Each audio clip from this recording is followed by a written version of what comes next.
আচ্ছা, আপনি কখনো এলএসডি খেয়েছেন? না, মানে আমি ওই নেশার কথা বলছিলাম না। এই এলএসডি হলো লাইট সাউন্ড ড্রামা। চেখে দেখুন, প্রেমে পড়ে যাবেন, কথা দিচ্ছি।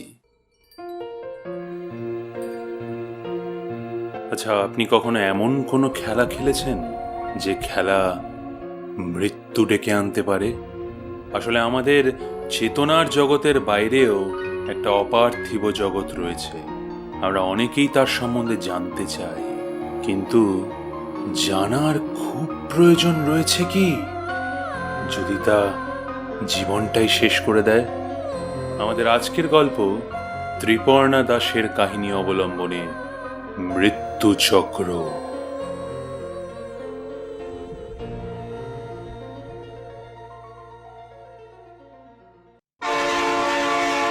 স্টেশনে যখন নামলাম তখন প্রায় ভোর রাত। এই সময়টাকে যে কি বলা হয় জানি না, তবে যাই বলা হোক না কেন, ভিড়ের তাতে কোনো যায় আসে না।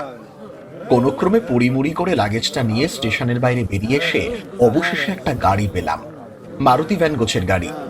তবে আমাদের সমস্যা তাতে বেশ খানিকটা মিটল। যাত্রী আমরা 5 জন, আমি সুদীপ বোস, আর আমার সঙ্গে দীপা, শান্তনু, পাপিয়া আর অধীরদা। এখান থেকে মাটিগাড়া হয়ে গন্তব্যে পৌঁছতে লাগবে কমপক্ষে 2.5 ঘন্টা, প্রায় 70 কিলোমিটারের লম্বা রাস্তা। সে যাকে, ছুটির মেজাজটাই আলাদা। মনের ভিতর পুষে রাখা কতদিনের আকাঙ্ক্ষা। প্রতিবার প্ল্যান হয়, সবাই বলে হ্যাঁ যাব, তারপর যত যাবার দিন এগিয়ে আসে আর কাউকে খুঁজে পাওয়া যায় না। কতবার যে টিকিট কেটে বসে থেকে যাবার আগের দিন পরিকল্পনা ভেস্তে গেছে তারই অত্তা নেই। নয় করে মাস 6 ধরে অনেক সাধ্য সাধনা প্ল্যানিং করে অবশেষে কয়েকটা দিন পাওয়া গেছে প্রকৃতির সান্নিধ্য লাভের। আমার মতন এহেন জঙ্গলপ্রেমী মানুষ কি আর সেই সুযোগ ছাড়তে পারে?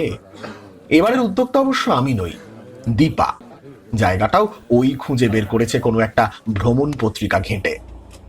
স্টেশন চত্বর ছেড়ে বেরিয়ে মিনিট 10-এর মধ্যেই শহরটাকেও পিছনে ফেলে দিলাম আমরা।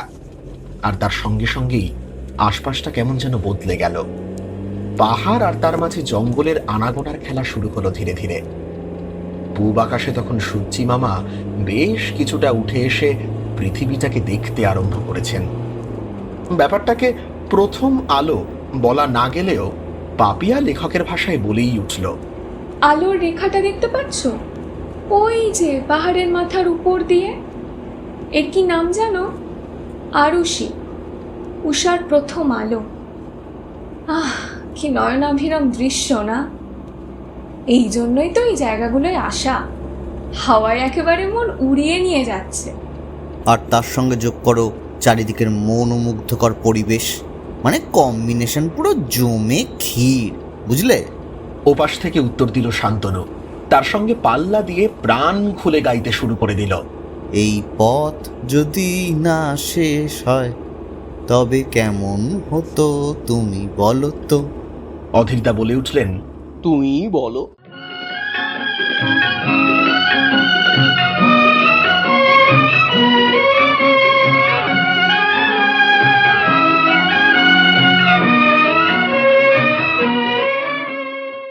পাহাড়ি পথের সঙ্গী চঞ্চলা নদীখানিও এই ছবির মতোই সুন্দর রাস্তাটার অনুসরণে যেন এঁকে বেঁকে সর্পিল গতিতে বয়ে গিয়েছে, কখনো বনের ভেতর দিয়ে, আবার কখনো বা সবুজে ঘেরা দিগন্ত বিস্তৃত চা বাগানের উপরে দুধের উপর পড়ে থাকা স্বরের মতো ছেয়ে রয়েছে। রাস্তার দুধারে কাঁধে কাঁধ মিলিয়ে পাইন, ফার, শাল, সেগুন, আরো না জানি কত শত সবুজ বৃক্ষরাজির ক্যানোপি। আর দূরে দিগন্ত বিস্তৃত ধূম্র ধূসর পাহাড়। দীপা উচ্ছ্বসিত হয়ে বলে উঠল, উফ, জাস্ট মাইন্ড ব্লোয়িং। দেখ দেখ পাহাড়টাকে দেখ, চারপাশটা কি সবুজ। ভাই, আমার কিন্তু ক্লাস 9-এর কথা মনে পড়ছে। সাগর সঙ্গমে নবকুমার। আহা, কি দেখলাম, জন্ম জন্মান্তরেও ভুলবো না। এইভাবেই আড্ডা সহযোগে মনোরম দৃশ্য উপভোগ করতে করতে কখন যে কালিম্পংকে পিছনে ফেলে লাভালোলেগাঁওয়ের পথ ধরে গন্তব্যের দিকে এসে পড়েছি তা খেয়ালই করিনি। আপাতত আমাদের দিন 4 রাস্তা না, পাহাড়ের কোলে সুন্দর সবুজের গালিচা ঢাকা ছোট্ট গ্রাম কাকেবাউয়ের একটি হোমস্টে। অধীরদা একটা বিজনেস ট্যুর শেষ করে সোজা চলে এসেছে এখানে, বাড়িও যায়নি। তাই একরকম অভিযোগের স্বরে বলেই উঠল সে, এই লাস্ট দুদিনের জার্নির পর শরীর আর সায় দিচ্ছে না বস। দাদা, টাইট শিডিউল, একদিনও নষ্ট করা যাবে না, বুঝলে? ঝাঁঝা করে উঠল শান্তনু। আমাদের ব্যাগপত্র সব পড়ে রইল অগোছালো ভাবে। কোনক্রমে ম্যাগি আর গরম কফি সহযোগে জলযোগ সেরেই রওনা দিলাম জঙ্গলের পথে। বড়ই গহন মায়াবী সে জঙ্গল, যেন হাতছানি দিয়ে টেনে নিয়ে যাচ্ছিল গভীরে, আরো গভীরে। ভিতরে প্রবেশ করা মাত্রই ঘনীভূত হলো অরণ্যানীর আদিম সৌন্দর্য। চারপাশে মাথা তুলে দাঁড়িয়ে আছে বড় বড় গাছ, কি নিস্তব্ধ, কি চুপচাপ, যেন এক মনে কান পেতে শুনছে আমরা তার জন্য কি কি কথা জমিয়ে রেখেছি। আরো কিছুটা ভিতরে ঢুকতে যাচ্ছিলাম, তখনই গাইড ছেলেটি জানালো, बाबू साहब, ये सब जगह अच्छे से आलो ढुके ना, और रात में तो पूरा डेंजर, मत जाइए वहाँ। কেন? আমাদের সবার মনেই কৌতূহল উঁকি দিল। नहीं, जंगली जानवर तो है ही, और ওর সঙ্গে आप आप मत जाइए बाबू साहब। আর কি জিজ্ঞাসা করলাম আমি। भूत प्रेत मानेन की? ड्राइवर लोग बोले राते ना कि एकटा मेये छेले रोड क्रॉस करते करते गायब हो जाते हैं। আমরা শহরের লোক, আলোর মধ্যে থাকি প্রতিনিয়ত। তবুও এসব শুনে এই আলো আঁধারি জঙ্গলেও আমাদের গাটা যেন ছমছম করে উঠল। মনে হলো এই জঙ্গলের মধ্যে কেউ কি আমাদের দেখছে। ঘুরে তাকালাম, কই কেউ নেই তো। দীপা বরাবরই একটু বেশি সাহসী আর ডাকাবুকো। একা একা পাহাড়ে জঙ্গলে ঘোরে, রক ক্লাইম্বিং করে, রীতিমতো ফিট। ও পাত্তা না দিয়ে হেসে বলে উঠল, ধুস, এসব আবার হয় নাকি? सब होता है मैडम, सब होता है। আমি দেখিনি, কিন্তু সবাই বলে ম্যাডাম, সব होता है, এই জগহ পে মত যাইয়ে। অল্প ভয়ের ছায়া যেন পড়েছে আমাদের ড্রাইভার বাহাদুরের গলায়। অগত্যার তর্কাতর্কি না বাড়িয়ে খপ খপ করে বেশ কয়েকটা সুন্দর সাইটকে লেন্সবন্দি করে নিলাম। নেচার ট্রেইলে এসে ছবি তুলব না তা কি করে হয়। এইভাবে সারাদিন ব্যাপী আমাদের অ্যাডভেঞ্চারের খেলায় কখন যে ঝুপ করে বিকেল গড়িয়ে সন্ধ্যা নেমেছে টেরই পাইনি। হোমস্টেতে ফিরতে ফিরতে অবশেষে নিকষ কালো অন্ধকার ঘনিয়ে এলো। চারপাশটাও একই সঙ্গে ভীষণ নির্জন, বিচ্ছিন্ন হয়ে পড়ল নিমেষের মধ্যে। যাই হোক, ঘরে ঢুকে হাত পা ধুয়ে নিলাম এক এক করে। একটু বাদেই ধুমায়িত কফি সহযোগে গরম গরম আলুর পকোড়া আর মুড়ি নিয়ে এলো অঙ্কুর হাসান, কটেজের কেয়ারটেকার। কম বয়সী ছেলে, ঢাকার বাঙাল, এখানে এসে কাজ করছে। ভাবতেও অবাক লাগলো, মানুষ কতদূর যেতে পারে পেটের ভাত জোগাড় করতে। ছেলেটা চুপচাপ কিন্তু খুব চটপটে। যাওয়ার আগে বলে গেল যে ও বাইরেই আছে, দরকার হলে যেন ডাক দিই। সবাই মিলে হামলে পড়লাম কমন রুমে। এই ঘরটা বেশ বড়, অনেকটা জায়গা, আর সামনেই সুবিস্তৃত বারান্দা। সেখান থেকে দৃশ্যমান উন্মুক্ত উপত্যকাব্যাপী বিস্তৃত বনানী যেন জনমানবহীন কলরববর্জিত কোনো ভিন্ন গ্রহ, যেন কোনো আদিম পৃথিবী আঁচল পেতে রয়েছে আজ রাতের এক আগন্তুকের অপেক্ষায়। হঠাৎ আমাদের অবাক করে দিয়ে সারা পাহাড়ের বুক জুড়ে যেন অজস্র জোনাকির আলো জ্বলে উঠল একসঙ্গে। আর আমাদেরও গল্পের আসর জমে উঠল ক্রমশ, যার মুখ্য প্রসঙ্গ অশরীরী, মানে ভূত প্রেত এই সবার কি। শান্তনু একটা সিগারেটে সুখ টান দিতে দিতে বলে উঠল, সুদীপদা, কি ছবি তুললে দেখাও দেখি। দীপাও ততক্ষণে আমার হাত থেকে ক্যামেরাটা ছোঁ মেরে নিয়ে নিয়েছে। বেশ খানিকক্ষণ মনোযোগ সহকারে দেখার পর গম্ভীর মুখ করে সে বলল, এই দেখো জঙ্গলের ছবিগুলো, স্পেশালি পাপিয়ার ছবিতে ধোঁয়ার কুণ্ডলির মতন কি দেখা যাচ্ছে না? কই দেখি দেখি। বলে পাপিয়া এক টান মেরে ক্যামেরাখানা হাতে নিয়ে বলে উঠল, এই তোর ছাড়ি, তুই খামোকা ভয় দেখাচ্ছিস কেন রে? দোষ কিচ্ছু নেই। শুনে খ্যাক খ্যাক করে খানিক হেসে উঠল দীপা। মাঝে মাঝে ও একটু বেশি ডেয়ার ডেভিলগিরি করতে চায়, ফলে বেশ বিরক্ত হই আমরা। শান্তনু বলল, এসব জায়গায় ভূত প্রেত নিয়ে ইয়ার্কি করা ভালো নয় কো বাপু। কথায় বলে না, দেয়ালেরও কান আছে। তাছাড়া এসব জঙ্গলে পাহাড়ে তিনারা অবাধে বিচরণ করে বেড়াচ্ছেন, বুঝলি? বলিস কি? এক প্রকার হতবাক হয়েই জিজ্ঞাসা করলাম আমি। হ্যাঁ রে বাবা, দু একটা পিছু পিছু এই কান অব্দি চলে এলেও আশ্চর্য হব না, বলল শান্তনু। অধীরদা এতক্ষণ চুপচাপ পাকোড়ায় মনোনিবেশ করে বসেছিলেন। এইবার একটু গলা খাঁকড়ে নিয়ে বলে উঠল, ডেথ রোডের কথা শুনেছো তোমরা? আমরা সবাই সমস্বরে বলে উঠলাম, শুনবো শুনবো, বলো অধীরদা। অধীরদা বলল, এই কার্শিয়াংয়ের ডাউহিল থেকে ফরেস্ট অফিস পর্যন্ত রাস্তাটাকে ডেথ রোড মানে মৃত্যু সড়ক বলে লোকজন। এই ডেথ রোড ধরে জঙ্গলে মূলত কাঠুরেদের যাতায়াত। কতজন যে রহস্যজনকভাবে প্রাণ হারিয়েছে সেখানে তারই অত্যা নেই। একটু থমথমে মুখে পাপিয়া প্রশ্ন করল, তা মানে কি দেখেছে জানো নাকি কিছু? সবই শোনা আর কি, সেটাই বলছি তোমাদের। অধীরদা বলে চলল, একাধিক পর্যটক সহ বিস্তর লোকজন নাকি সেখানে এক মুন্ডহীন ধরযুক্ত বছর দশেকে এক বাচ্চা ছেলের দেখা পেয়েছে বহুবার। একবার তো এক অভিযাত্রীর বর্ণনায় পড়লাম, রাত্রিবেলা গাড়িতে করে সেই রাস্তা দিয়ে যাওয়ার সময় গাড়ির একদম সামনেই এসে দাঁড়িয়েছিল সেই মুন্ডহীন বালক। তার কাটা মুন্ডুখানাও নাকি হাতে ধরা ছিল, আর সেখান থেকেই টপ টপ করে ঝরে পড়ছিল রক্ত। মানে কি বিভৎস ভাবা যায়! গাড়ি থেকে বেরিয়ে তারা ব্যাপারটা বুঝবার আগেই সে কাটা মুন্ডু নিয়ে ঝপ করে অদৃশ্য হয়ে যায় জঙ্গলের ঘন অন্ধকারে। একটু থেমে আবার বলল, আবার কেউ কেউ বলেছেন একজন সাদাটে কাপড় পরা চুল খোলা মহিলাকে জঙ্গলের মধ্যে হঠাৎই মিলিয়ে যেতে দেখেছেন তারা। যারাই তার খপ্পরে পড়েছে তারা নাকি সব বদ্ধ উন্মাদ হয়ে পরে আত্মহত্যা করেছে বলে শোনা যায়। এবার শান্তনুও বলে উঠল, জানো তো, আমি না একটা প্যারানর্মাল ইনভেস্টিগেশন টিমের ভৌতিক অভিযানের ব্লগে রিসেন্টলি পড়েছিলাম যে এই জঙ্গলে এসেই কোন অশরীরী এন্টিটি দ্বারা আক্রান্ত হয়েছিল তাদের পুরো টিম। তারাই লিখেছিল যে সঙ্গে আনা ভূত খোঁজার যন্ত্রেও প্রতি পদে পদেই ধরা পড়েছিল সেই অশরীরীর উপস্থিতি। মানে এই ধরো টেম্পারেচার ভীষণভাবে কমে যাওয়া, বা হঠাৎ করে আশপাশে কাউকে অনুভব করা, পায়ের আওয়াজ শুনতে পাওয়া, এই সবগুলো এখানে খুবই কমন ভৌতিক ব্যাপার। ইনফ্যাক্ট ওদের একজন তো পিঠে প্রচণ্ড যন্ত্রণা অনুভব করেন, তারপর বেরিয়ে এসে দেখেন কি যেন আঁচড়ে দিয়ে গেছে।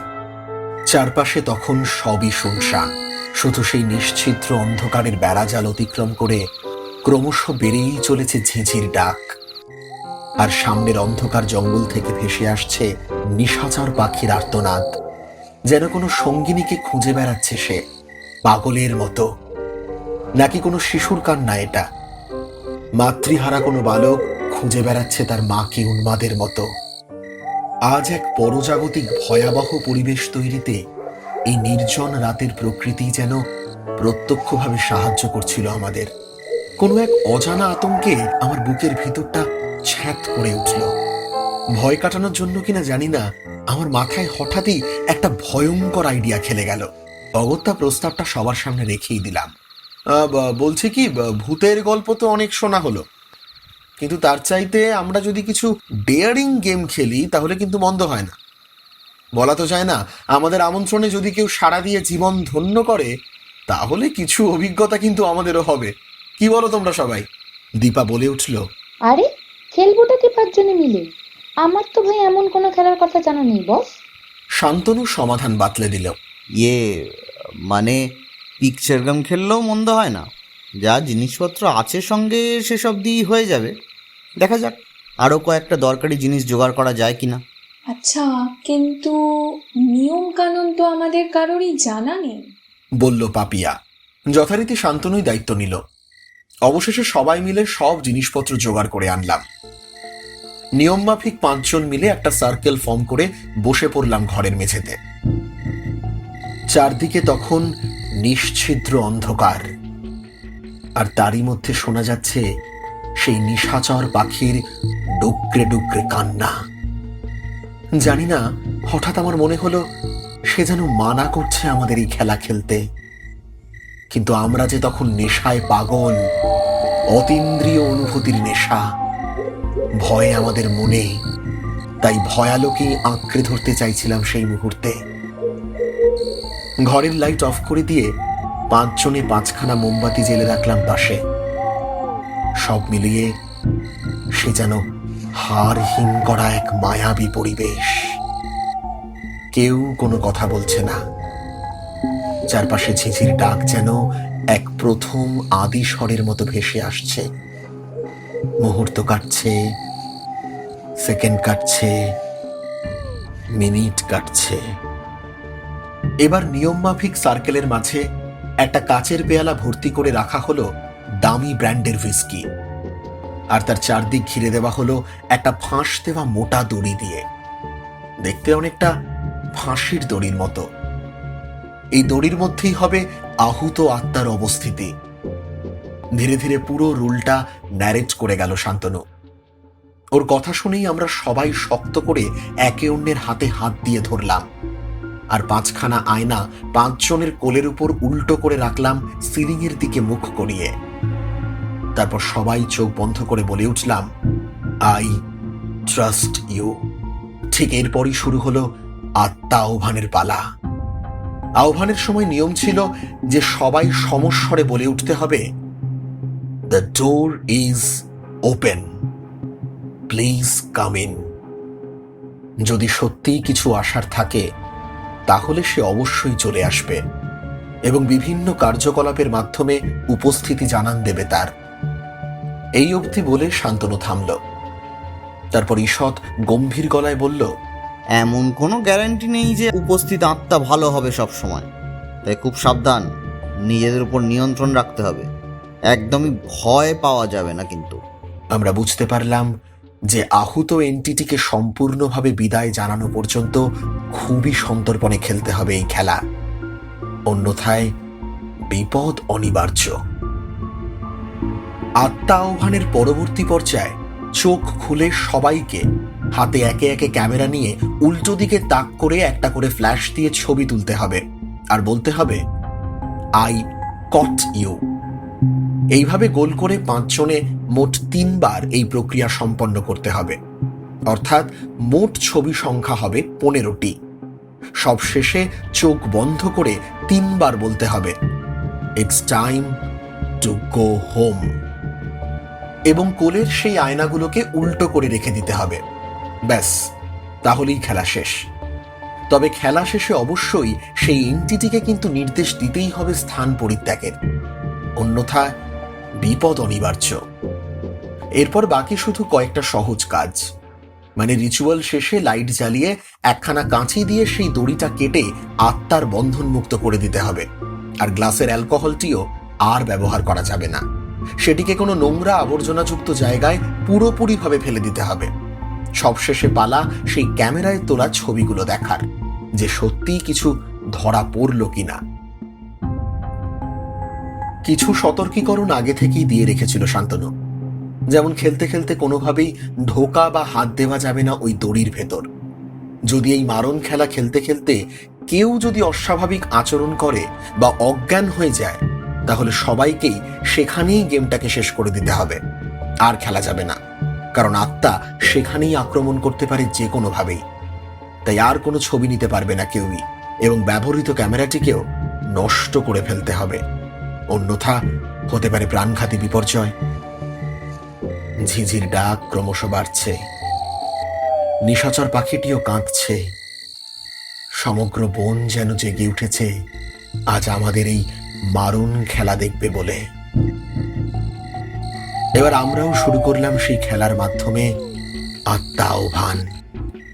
যদি সত্যিই কিছু থেকে থাকে তাহলে সে আজ এখানে আসবে নিশ্চয়ই। আহ্বানের শুরুতেই 5 জনে মিলে বলে উঠলাম, the door is open, please come in. না, কোনো শব্দ নেই, কোথাও কোনো ইঙ্গিত নেই অশরীরীর আগমনের। তাই নিয়ম মাফিক হাতে তুলে নিলাম ক্যামেরা। আমার 4 মাসের স্যালারি জমিয়ে 7 করে কেনা ডিএসএলআর আজ এক ঐতিহাসিক মুহূর্তের সাক্ষী হতে চলেছে। উফ, জাস্ট ভাবলেও গায়ে কাঁটা দিয়ে উঠছে। আজ এই ঘরে আমাদের মাঝে যদি সত্যিই কোনো অশরীরী থেকে থাকে, তাহলে এবার তাকে ফ্রেমবন্দি করার পালা। হঠাৎ ঝিঁঝির ডাক থেমে গেল। পাখিটাও আর কাঁদছে না। চারপাশে কেমন একটা শূন্য নেমে এলো ধীরে ধীরে। কোনো শব্দ নেই, কোনো কিচ্ছু না, শুধু আমরা আছি, নিঃশ্বাস নিচ্ছি আর অপেক্ষা করছি আজ কে আসবে আমাদের কাছে। ঠিক তখনই চারপাশের নৈশব্দের বেড়াজাল ভেঙে ঢং ঢং ঢং করে বেজে উঠল কমন রুমের পুরনো কাঠের বড় ঘড়িটা। হঠাৎই খোলা জানলা দিয়ে ধেয়ে আসা দমকা হাওয়ার স্পর্শে নীল হলুদ শিখাই একটু কেঁপে উঠে আচমকাই দপ করে একসাথে নিভে গেল সবকটা মোমবাতি। সত্যি মনে হলো এ যেন কোনো অনাকাঙ্ক্ষিতের আগমন সংকেত। ভয়ে শিহরিত আমরা পরস্পরের হাত চেপে ধরলাম শক্তভাবে। আর ঠিক তখনই নৈশব্দের বেড়াজাল ভঙ্গ করে দূর থেকে উচ্চস্বরে মরা কান্না কেঁদে উঠল একদল বন্য কুকুর। ওরা কি দেখতে পাচ্ছে? উফ, কি ভয়ানক হৃদয় বিদারী সে শব্দ। আগেই বলেছি আমাদের মধ্যে দীপার সাহস একটু বেশি, তাই সেই উদ্যোগ নিয়ে উঠে গিয়ে সব মোমবাতিগুলো আবার চট করে জ্বালিয়ে ফেলল। ভয় থরহরি কম্প আমরা সকলে ততক্ষণে অতিপ্রাকৃত কিছু একটা যেন অস্তিত্বের আভাস পেতে শুরু করে দিয়েছি। শান্তনু একটু ভীত কণ্ঠেই জিজ্ঞাসা করল, কিরে, আর কন্টিনিউ করবি নাকি? অধীরদা বলল, এভাবে এভাবে মাঝপথে কিছুতেই ছেড়ে দেওয়া যাবে না তো। অগত্যা প্রাণের ঝুঁকি নিয়েই চলতে থাকলো সেই মারণ খেলা। আমাদের সবার চোখ মুখে তখন খুবই স্পষ্ট আতঙ্কের ছাপ। রাতের নিকষ কালো অন্ধকার আর থমথমে পরিবেশের সাথে সাথে বুকের ভেতরেও ভয়ে যেন ক্রমশ পুঞ্জীভূত হচ্ছিল। নিয়ম মতো এবার একে একে হাতে ক্যামেরাখানা নিয়ে ছবিও তুলতে শুরু করলাম। চারদিক নিস্তব্ধ, শুনশান, শুধুমাত্র ক্যামেরার ফ্ল্যাশের খচখচ আওয়াজ ছাড়া আর কোথাও কিছু শোনা যাচ্ছে না। এভাবেই একে একে ক্যামেরা হাতে উল্টো দিকের সার্কেল সহ পরপর আমরা তুলে ফেললাম খান 15 ছবি, আর একসাথে বলে উঠলাম, আই গট ইউ। আর ঠিক সেই মুহূর্তেই একটা অদ্ভুত শব্দ কানে এসে বিঁধল। একটু একটু করে শব্দটা যেন ক্রমে বাড়তে থাকলো। একটা অস্পষ্ট ঘর ঘর করে গোঙানির আওয়াজ। সেই রহস্যময় আওয়াজটা আসছিল ঠিক সিলিং এর কাছ থেকে। ভীত সন্ত্রস্ত হয়ে সবাই একসাথে বিস্ফারিত নয়নে তাকালাম সিলিং এর দিকে। না, কোথাও কিচ্ছু নেই, সব একেবারে ফাঁকা। অথচ বিশ্রী গোঙানির শব্দটা এখনো অনবরতই হয়ে চলেছে। এবার তা ক্রমশ তীব্রতর হয়ে উঠল। অন্ধকার ঘরে মোমবাতির আলোতে সিলিংয়ে যেন এক অদ্ভুত আলো ছায়ার মায়াময় খেলা শুরু হয়েছে। যেন ছায়া আর কায়া পরস্পরের সঙ্গে মিশে যাচ্ছে আলো আঁধারিতে। হঠাৎই সেই আলো আঁধারিতে সিলিং এর কোণ থেকে আস্তে আস্তে স্পষ্ট হয়ে ফুটে উঠল এক অদ্ভুত ছায়াময় নারী মূর্তি। সে ছায়া যেন ক্রমশ বড় হতে হতে বিস্তার করতে লাগলো সারা সিলিং ব্যাপী, আর তারপর দুম করে চোখের পলকেই মিলিয়ে গেল আশ্চর্যজনকভাবে।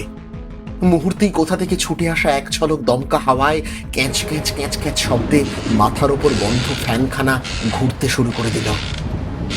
প্রচন্ড ভয়ে তখন আমাদের বুকের রক্ত হিম হয়ে গেল।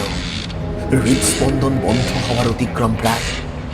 ঠিক তখনই আচমকা দাপুটে হাওয়ায় এক ছটকায় মুহূর্তের মধ্যে চোখের সামনে ছনছনিয়ে ভেঙে গেল একখানা জানালার কাঁচ। আমরা আতঙ্কিত হয়ে সেদিকে তাকাতেই আবারও জানালার পাশে দেখা গেল সেই বিকৃত ছায়ামূর্তিকে। তার মাথা ভর্তি কোকড়ানো কালো চুল, চারখানা হাত পা যেন প্রায় উল্টে যাচ্ছে। মুখটা বোঝা যাচ্ছে না স্পষ্টভাবে, শুধু জ্বলতে থাকা চোখ দুটো দেখতে পেলাম আমরা। কি জিঘাংসা তাতে! মণি দুটো স্থির ঘরের দিকে দেখছে আমাদের। সকালে বনের মধ্যেও ওই দেখছিল আমাদের, ও এখনো আমাদের দেখছে। ফুটে বেরোচ্ছে প্রতিহিংসা, একরাশ প্রতিহিংসা। ও বদলা চায়, ও প্রতিশোধ নিতে চায়। সে এক কল্পনাতীত ভয়াবহ দৃশ্য। গলা শুকিয়ে কাঠ হয়ে গেছে আমাদের, টু শব্দটিও বের করতে পারছি না আমরা কেউই। ক্রমশ সারা ঘরময় প্রতিধ্বনিত হতে লাগলো সেই পৈশাচিক অট্টহাসি, সেই তীব্র বিকট শব্দের ঘাতে। সাথে সাথেই সারা ঘর জুড়ে যেন সব কিছু ওলটপালট হতে লাগলো। আমাদের চোখের সামনে থরথর করে কাঁপতে কাঁপতে উল্টে পড়ে গেল ঘরের কোনায় রাখা ভারী কাঠের টেবিলটা। আর তারপরেই এক তীব্র গগনভেদী চিৎকার দিয়ে ও ও ওটা কি, ওটা কি বলেই রীতিমতো আঁতকে উঠল অধীরদা। হঠাৎ টিং টং শব্দে বেজে উঠল কমন রুমের কলিং বেল। আর মুহূর্তের মধ্যেই চোখের পলক পড়তে না পড়তেই সবকিছু ভ্যানিশ। কেউ কোথাও নেই। এতক্ষণ যেন এক ভয়াবহ দুঃস্বপ্ন দেখছিলাম আমরা। ক্রমশ সম্বিত ফিরে পেলাম। ধাতস্থ হতে বেশ কিছুটা সময় লাগলো বটে, তবে আমাদের মাথা যেন আর ঠিকভাবে কাজও করছে না। স্বপ্ন, কল্পনা, বাস্তব সবকিছু মিলেমিশে যেন একাকার হয়ে যাচ্ছিল। তাহলে কি এতক্ষণ আমরা হ্যালুসিনেট করছিলাম? কিন্তু তা কি করে সম্ভব? ঘরে উপস্থিত সবাই তো একই দৃশ্য দেখেছি, সবাই তখন বাকরুদ্ধ। হঠাৎ শান্তনু বলে উঠল, মনে হচ্ছে কেউ এসেছে। কারুর জবাবের তোয়াক্কা না করে সে হাত ছেড়ে বেরিয়ে গিয়ে দরজাটা খুলে দিল ঝট করে। একরাশ বিস্ময়ের সাথে আমরা দেখলাম পুরো করিডোর ফাঁকা, মিশকালো অন্ধকার চারপাশে, জনমনুষ্যহীন। তাহলে কলিং বেল বাজালো কে? এইসব ভাবছি, আর তখনই ঠিক মিনিট খানেক পরেই একটা খটখট খটখট পদধ্বনি শোনা গেল সিঁড়িতে। কেউ যেন সিঁড়ি বেয়ে উপরে উঠে আসছে করিডোর ধরে। সেই মুহূর্তেই সবাইকে অবাক করে দিয়ে কমন রুমে ডিনার হাতে প্রবেশ করলো অঙ্কুর, মানে হোমস্টের কর্মচারী ছেলেটি। ডিনার তখন দুরস্ত, আমরা তখন বাক শক্তিহীন প্রায়। আমাদের চোখ মুখের এহেন বিধ্বস্ত দশা দেখে অবাক দৃষ্টিতে সে প্রশ্ন করল, একে কিছু যদি মনে না করেন তাহলে আপনাকে একটা কথা জিগাই, আপনাকে মুখগুলা এমন দেখায় কেন? আমরা কেউ কোনো উত্তর দিতে পারলাম না, শুধু চুপ করে মুখ চাওয়াচাবি করতে লাগলাম, পাছে আমাদের এই খেলার কথা শুনে তার মনে কোনো বাজে প্রতিক্রিয়া হয়। হঠাৎ দীপা বলে উঠল, ও কিছু না ভাই, আসলে সারাদিন ঘোরাঘুরি করে শরীরটা একটু ক্লান্ত তো সবার, তার জন্য হয়তো তোমার ওরকম লাগছে। ছেলেটি বিস্মিত কণ্ঠে জিজ্ঞাসা করল, দাদা দরজাটা খুলে রাখছেন কেন? কোথাও গেছিলেন? তারপর একটু ঢোক গিলে বলল, একখান কথা কই দাদা বাবুরা, রাত বিরেতে বাইরে না যাইলেই ভালো। ইনি তো জায়গা ভাল না, রাত বিরেতে কখন কি পিছু পিছু চইলা আসে কিছুই কখন যায় না। কেউ দরজা খটখটাইলে নাম জিগাইবেন, নাম না যাই না এক কেড়ে দরজা খুললেন না। যাও গিয়া আপনারা রাতের খাবারটা খায় নেন, আমি জানলাটা ভালো করে বন্ধ করে দিই। কখন যায় না, কখন আবার সাপ খুব কি চইলা আসে। তারপর ভাঙা জানালার কাচের দিকে তাকিয়ে সে বলে উঠল, এগুলা ভাঙলো কেমনে? তখনও উত্তর দেবার মতো অবস্থায় ছিলাম না আমরা। অবশেষে নিজের মনেই বিড়বিড়িয়ে অঙ্কুর বলল, হাওয়ায় হবে বোধ হয়। যাও গে যাক গা, আপনারা তাড়াতাড়ি করে খায় নেন, আমি জানালাটা বন্ধ করে দিতেছি। চললাম দাদা বাবু। বলে ভাঙা কাচের টুকরোগুলো আলতো করে পাশে সরিয়ে জানালার কাঠের ফ্রেমখানি শক্ত করে বন্ধ করে দিয়ে আবারও তার সতর্কবাণী শুনিয়ে বিদায় নিল অঙ্কুর। সে রাতের মতো খাওয়া তো দূর, চোখে ঘুম অবধি এলো না। সারা রাত জেগে আলো জেলে কমন রুমে গোল করে বসে থাকলাম আমরা। আমি ক্যামেরাখানা হাতে নিয়ে ছবিগুলো দেখতে থাকলাম। না, কোনো ছবিতেই অস্বাভাবিক কিছু চোখে পড়ল না। একে একে সবার স্পষ্ট ছবি এসেছে সেই বৃত্ত আর টিমটিম করে জ্বলতে থাকা মোমবাতির সাথে। কোনো অশরীরীর বিন্দুমাত্র আভাস অবধি নেই, কিন্তু সব ছবিতেই সবার মুখেই যেন একটা আতঙ্কর ছাপ খুবই স্পষ্ট। বসে থেকে থেকে কখন যে দুচোখ লেগে গেছিল সে খেয়াল আর নেই। সকালবেলা চোখ খুলল ঘণ্টার ধ্বনি শুনে। জঙ্গলের মাঝেই এক ছোট বহু প্রাচীন মন্দিরে পূজার্চনা হয় প্রত্যহ সকালে। উঠে দেখলাম শান্তনুর মধ্যে কেমন একটা অস্থির ভাব শুরু হয়েছে। ব্যতিব্যস্ত হয়ে পায়চারি করছে ঘরের এক প্রান্ত থেকে আরেক প্রান্তে। হঠাৎ বেশ উত্তেজিত হয়ে বলে উঠল, না, এখানে আর এক মুহূর্তও থাকা সম্ভব নয়। যত তাড়াতাড়ি সম্ভব আমাদের কলকাতা ফিরে যাওয়াই ঠিক হবে।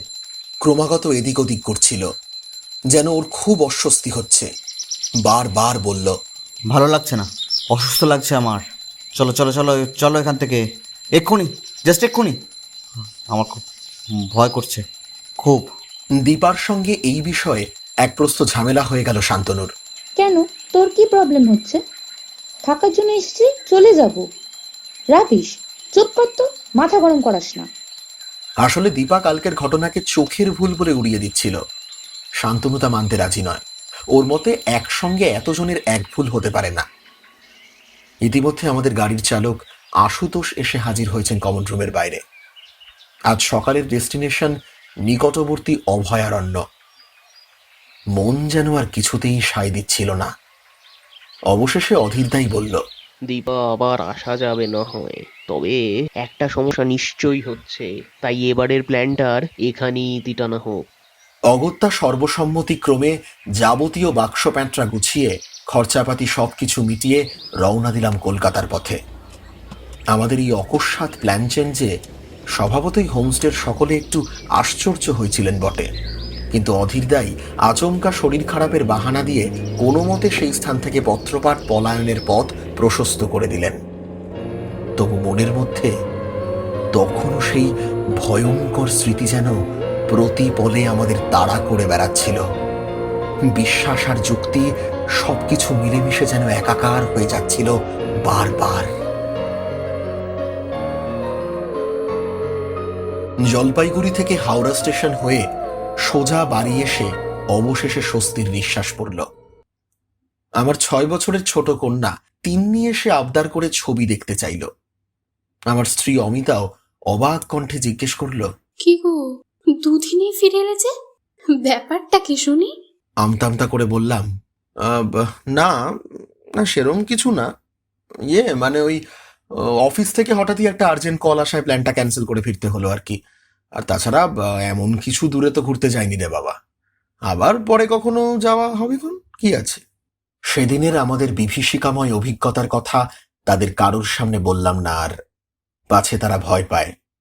বাকিদেরও বাড়িতে কিছু বলতে বারণ করে দিয়েছিলাম, আর ভবিষ্যতেও অযথা এ ব্যাপারে কোনো কথা বলাও প্রাসঙ্গিক মনে হলো না। যা দেখেছি বা যা শুনেছি সেটা সেই স্থানেই শেষ হয়ে গেছে, তাই এসব কথা এখন টেনে এনে বাকিদের ভয় দেখানোর কোনো মানেই হয় না। দিন কয়েক পরের কথা, বিকেলের দিকে সারা আকাশ জুড়ে কালো মেঘ করে এলো। ঝড়ের দমকা হাওয়ার সাথে পাল্লা দিয়ে শুরু হলো তুমুল বর্ষণ। রাতের নির্জনতা বেড়ে যাওয়ার সাথে সাথে দুর্যোগের ভয়াবহতাও বাড়তে থাকলো। নিরিবিলিতে বসে কিছু পড়াশোনা করছিলাম, হঠাৎ ফোনটা বেজে উঠল ক্রিং ক্রিং করে বিশ্রী একটা শব্দে। ওপাশ থেকে ভেসে এলো শান্তনুর কণ্ঠস্বর। একবার দেখা করা যাবে? খুব জরুরি একটা দরকার আছে। আমি জিজ্ঞাসা করলাম, কবে? আজকেই। আজকে কিভাবে সম্ভব রে? বাইরের চারদিকে এত বৃষ্টি হচ্ছে, এত ঝড়ঝঞ্ঝা, এর মধ্যে না আমি যেতে পারবো না তুই আসতে পারবি। তার চেয়ে বরং অন্য কোনো দিন কর ভাই। ঠিক আছে বলে মুখের ওপর ফোনটা কেটে দিল শান্তনু। সত্যি বলতে কি, আমি একটু অবাকই হয়ে গেলাম। পরদিন সকাল 10টা নাগাদ অফিসে যাওয়ার জন্য তড়িঘড়ি করে তৈরি হচ্ছিলাম, ঠিক সেই সময় পাপিয়ার ফোনটা এলো। সুদীপদা, একটু তাড়াতাড়ি আসতে পারবে? এখানে না একটা খুব বড় বিপদ হয়ে গেছে। আশ্চর্য হয়ে জিজ্ঞেস করলাম, আবার কি হলো? পাপিয়া কান্না জড়ানো কণ্ঠে বলে উঠল, অধীরদার আমাদের মধ্যে নেই গো। কাল রাত্রিরে ঘুমের ঘোরে আমাদের সকলকে ছেড়ে চলে গেছে। এক ঝটকায় রিসিভারটা আমার হাত থেকে ধপ করে মাটিতে পড়ে গেল। মাথা কাজ করছে না আর। তড়িঘড়ি গাড়িটা নিয়ে বেরিয়ে গেলাম অধীরদার বালিগঞ্জ সার্কুলার রোডের বাড়িতে। গিয়ে দেখি লোকে লোকারণ্য। বেডরুমের মেঝের ওপর অধীরদার মৃতদেহ শায়িত আছে। বিস্ফারিত তার দুই চোখ, যেন কিছু একটা দেখে প্রচন্ড ভয় পেয়েছেন। মুখের দুকশ বেয়ে ফেনার মতো বেরিয়ে এসেছে খানিকটা। অধীরদা অবিবাহিত, একাই থাকতেন। পুলিশ বডি নিয়ে গেল পোস্টমর্টেমের জন্য। দীপা, পাপিয়া, শান্তনু সবাই দাঁড়িয়েছিল একপাশে, শোকে মুহ্যমান। আমার দিকে একটু ঘেঁষে এগিয়ে এসে শান্তনু বলল, ডাক্তার বলছে হার্ট অ্যাটাক, কিন্তু আমার কেমন জানি একটু সন্দেহ হয়, বুঝলে? আমি জিজ্ঞাসা করলাম, সেই জন্যই কাল রাত্রে তুই ফোন করেছিলি? শান্তনু বলল, হ্যাঁ, তোমার সাথে কথা ছিল একটা ব্যাপারে, তবে আজকে নয়, পরে একদিন বলবো আলাদাভাবে। অধীরদার মৃতদেহ সৎকারের পর বাড়িতে এসে যখন ঢুকলাম, তখন দুপুর বিকেল পেরিয়ে প্রায় সন্ধে হয়ে এসেছে। স্নান সেরে এক কাপ চা নিয়ে বসলাম। মনের ভেতর তখন এক গুচ্ছ চিন্তা, স্মৃতি সব ভিড় করে আসছিল। ঘরের এক কোণে বসেছিলাম আনমনা হয়ে। হঠাৎ অনুভব করতে পারলাম ঘাড়ের কাছে কেউ যেন একটা স্পষ্টভাবে নিঃশ্বাস নিল। একবার মনে হলো আমার মনের ভুল, আর তখনই দ্বিতীয়বার ঠিক একইভাবে কানের কাছে খুব অস্পষ্ট স্বরে কেউ যেন বলে উঠল,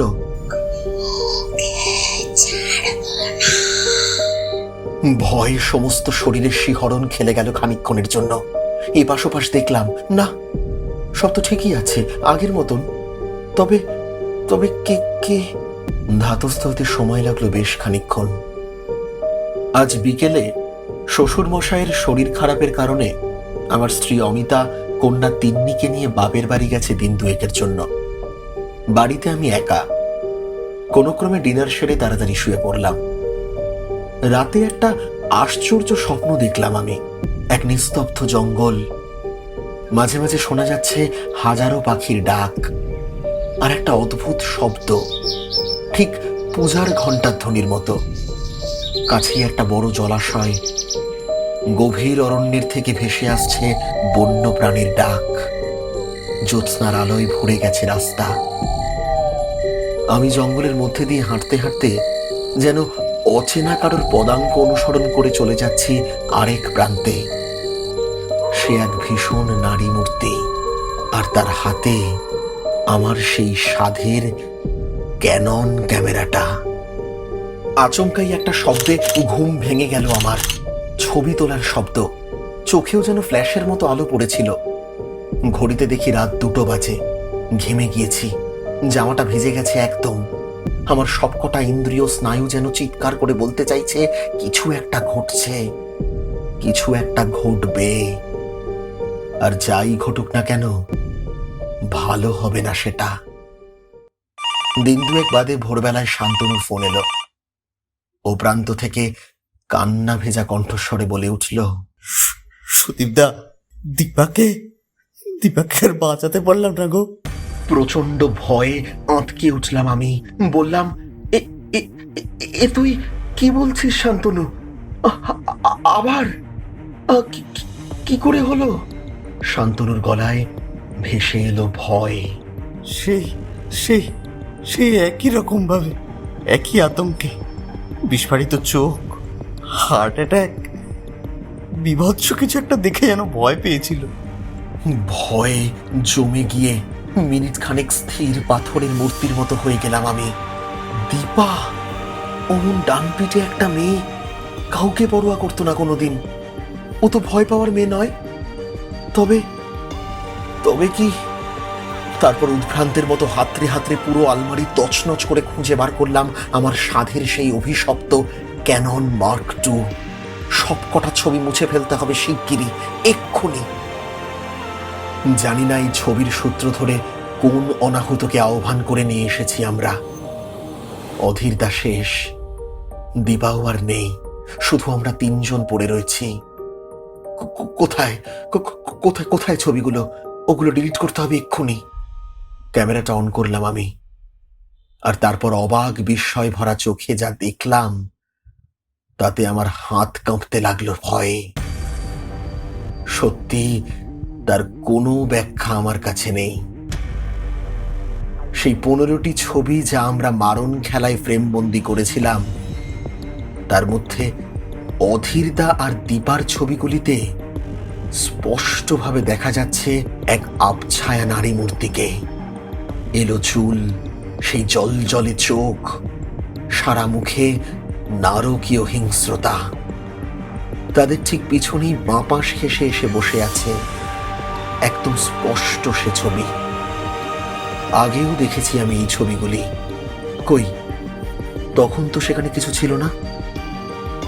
আর ঠিক সেই 15খানা ছবির পরই আরো একটি ছবি, সেটি আর অন্য কারোর নয়। গতকাল রাত্রে ঘুমন্ত অবস্থায় কেউ যেন আমারই ছবি তুলেছে। কিন্তু এও কি সম্ভব? ছবিতে সময় তারিখ দেখাচ্ছে গতকাল রাত 2টো। যেন বিভ্রান্তের মতো লাগছে আমার। মনে হচ্ছে এবার আমি পাগল হয়ে যাচ্ছি ক্রমশ। কোনো কিছুরই কোনো উত্তর নেই আমার কাছে। সবকিছু কেমন যেন গোলক ধাঁধার মতো লাগছে। অনেকবার চেষ্টা করেও কিছুতেই সেই ছবিগুলো ক্যামেরা থেকে ডিলিট করতে পারলাম না। অগত্যা ক্যামেরা নষ্ট করা ছাড়া আপাতত আমার কাছে আর কোনো উপায় নেই। বড় শখ করে কিনেছিলাম, কিন্তু আর না। আমার কাছে এই ছাই পাশের চাইতে প্রাণের দাম ঢের বেশি। মাটিতে বার কয়েক আছাড় মেরে ভেঙে ফেললাম ক্যামেরাখানা। চুরমার হয়ে গেল সবকিছু। আমার মনে তখন শুধু একটাই ভাবনা, বাঁচতে হবে, বাকিদেরকে বাঁচাতে হবে। ওই ভাঙা ক্যামেরাটা আর ছড়িয়ে ছিটিয়ে থাকা টুকরোগুলো তারপর ছাদে গিয়ে ছুঁড়ে ফেলে দিলাম পাশের পচা ডোবায়। যাক, অবশেষে মুক্তি এই অভিশাপ থেকে। চুপ করে এসে বসলাম সোফার এক কোণে। হাত দুটো শিরশির করছে ভীষণ ঠান্ডায়। এক অদ্ভুত আলস্য আমাকে ঘিরে ধরছে ক্রমশ। একটু ধাতস্থ হয়ে শান্তনুকে ফোন করলাম। তোর যেন কি একটা কথা বলার ছিল না আমার সাথে? আর তাছাড়া আজ আমার বাড়িতে কেউ নেই রে ভাই। একা একা একটু কেমন যেন গাটা ছমছম করছে। তুই বরং চলে আয় এখানে, আজ একসাথে থেকে যাব রাত্রিটা। শান্ত কণ্ঠে উত্তর দিল, ভয় পেও না, আমি আজই যাব। তুমি নিশ্চিন্তে থেকো, কিচ্ছু হবে না। অবশেষে একটু স্বস্তি বোধ করলাম আমি। দ্রুত রাত নামল। ডাইনিং রুম থেকে ডিনার সেরে এসে রুমের বারান্দায় চেয়ার পেতে বসে আছি। সব চুপচাপ, কান খাড়া করে বসে আছি। নৈঃশব্দ যেন ঝিম ধরিয়ে দিয়েছে। আবার সেই আদিম শূন্যতা। চারপাশ যেন গিলে খেতে আসছে প্রতিক্ষণে। বাইরে কি আজ বেশি অন্ধকার, নাকি ঘরেই কেমন অচেনা আধার নেমে আসছে? রাস্তার আলোগুলোও যেন কেমন স্তিমিত হয়ে এসেছে। ঝিঝি ডাকছে। হ্যাঁ, এই কলকাতা শহরে দূষণের মাঝে কতকাল এই ডাক শুনিনি। তবে আজ শুনছি। আর কিচ্ছু শুনতে পাচ্ছি না। শব্দটা বাড়তে শুরু করলো। সেই ভয়ালো অরণ্যের মতো আবারও যেন কে অন্তরে কণা নাড়তে লাগলো আর বলতে লাগলো,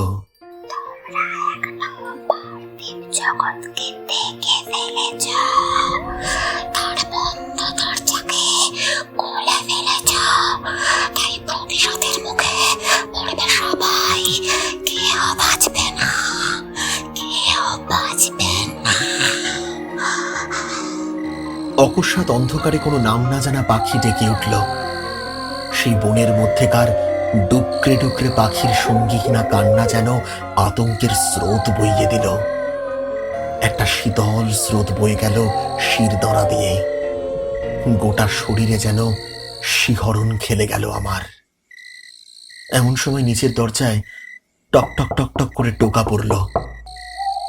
অস্ফুট স্বরে পরিচিত কণ্ঠে কেউ ডেকে উঠল, সুদীপ্তা, দরজা খোলো, আমি এসেছি। জিজ্ঞেস করলাম, কে? শান্তনু? হ্যাঁ, দরজা খোলো। সিঁড়ি দিয়ে নিচে নেমে গিয়ে তড়িঘড়ি করে দরজাটা খুললাম। দেখি শান্তনু দাঁড়িয়ে আছে। আমি বললাম, ওপরে আয় তাড়াতাড়ি। বলে ঘুরতেই ও আমার হাতটা ধরলো, তারপর বলল, তোমাকে একটা জিনিস দেখাবো, আমার সঙ্গে এসো। কিন্তু কিন্তু কি আশ্চর্য, ওর হাতে ধরা আমার সেই সাধের ক্যানন মার্ক II। আমি যেন সেই বাঁধন ছাড়াতে পারলাম না, ছাড়ানোর চেষ্টাও করলাম না। আমি কোনো এক মায়াবী শক্তির টানে মন্ত্রমুগ্ধের মতো তার পিছন পিছন চলতে থাকলাম। আমার হাত ধরে শান্তনু, আর অন্য হাতে ধরে সেই ক্যামেরাটা। কিন্তু এ কি, কোথায় যাচ্ছি আমি? আমার চেনা পরিচিত কংক্রিটের রাস্তাটা যেন বাঁক নিয়েছে একটা অচেনা জঙ্গলের মাঝে। অস্পষ্টভাবে জ্যোৎস্নার মায়াময় আলো এসে পড়েছে পথের ওপর। চারদিকের চেনা ল্যাম্পপোস্টগুলো পাল্টে যাচ্ছে, যেন অন্ধকারময় বিশালাকার মহিরুহের বেড়া জালে। পাহাড়ের ওপর থেকে উঁকি মারছে জঙ্গল, ক্রমশ শুনতে পাচ্ছি পাখির ডাক। কি নির্জন, কি অন্ধকার, আর সাথে একটা আশ্চর্য শব্দ, সেই স্বপ্নে শোনা পূজার ঘণ্টার ধ্বনির মতো। তবে এবার সেই ধ্বনি কিসের আমি জানি, মৃত্যুর। একে একে আমার মনে পড়তে লাগলো সব কথা। সেদিন কলিং বেলের আওয়াজ শুনে উঠে গিয়ে দরজা খুলেছিল শান্তনু, ভেঙে গেছিল সার্কেল, আত্মাকে আহ্বান তো করেছিলাম সবাই, কিন্তু ফেরত পাঠানো তো তাকে আর হয়নি। পূজার ঘণ্টার ধ্বনি শুনে কেন এত অস্বস্তিতে পড়েছিল সে? সেদিন রাত্রে ফোন, আমাকে বাইরে আসতে বলা, সবকিছু যেন এলোমেলো হয়ে গেল। আমি হাত ছাড়াতে চাইলাম, কিন্তু না, কি অমোঘ সে টান, উপেক্ষা করতে পারলাম না। আমার মেয়ে, আমার স্ত্রী, আমার কাজ, জীবন, সবটুকুর কাছে আমার ফিরতে ইচ্ছে করলো, কিন্তু আমার আর ফেরার উপায় নেই। ওই তো পাপিয়াও চলেছে আমার আগে। আমায় দেখতে পাচ্ছে না, কিন্তু চলেছে। আমি জানি ও ঠিক একইভাবে শেষ হয়ে গেছে। আতঙ্কিত চোখে ওর দেহটাও পড়ে রয়েছে কোথাও, ঠিক যেমন আমার শরীরটা পড়ে রয়েছে দরজার সামনে। আমার চোখও একই রকম বিস্ফারিত, শুধু আমার কায়াহীন ছায়াটা চলেছে শান্তনুর সঙ্গে। অসীম ক্ষমতা বলে সে যেন আমাকে বাধ্য করছে তার সঙ্গে যেতে, দূরে, আরো দূরে, আরো অনেক অনেক দূরে।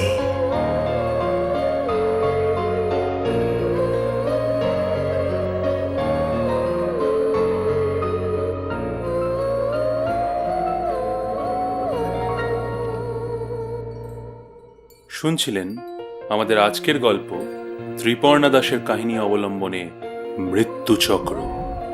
গল্প পাঠে সুদীপ বোসের ভূমিকায় ছিলেন সায়ন্তন রায়, অঙ্কুর স্বপ্নদীপ, শান্তনু নিজেই করেছে, পাপিয়া বহ্নি সরকার, অধীরদা শুভব্রত দাশগুপ্ত, দীপা রাজেশ্বরী দাস, ড্রাইভার ঈশান মজুমদার এবং অশরীরী ও সুদীপ বোসের স্ত্রীর ভূমিকায় নীলাঞ্জনা। আবহ সঙ্গীত এবং স্পেশাল এফেক্টসে ঈশান মজুমদার।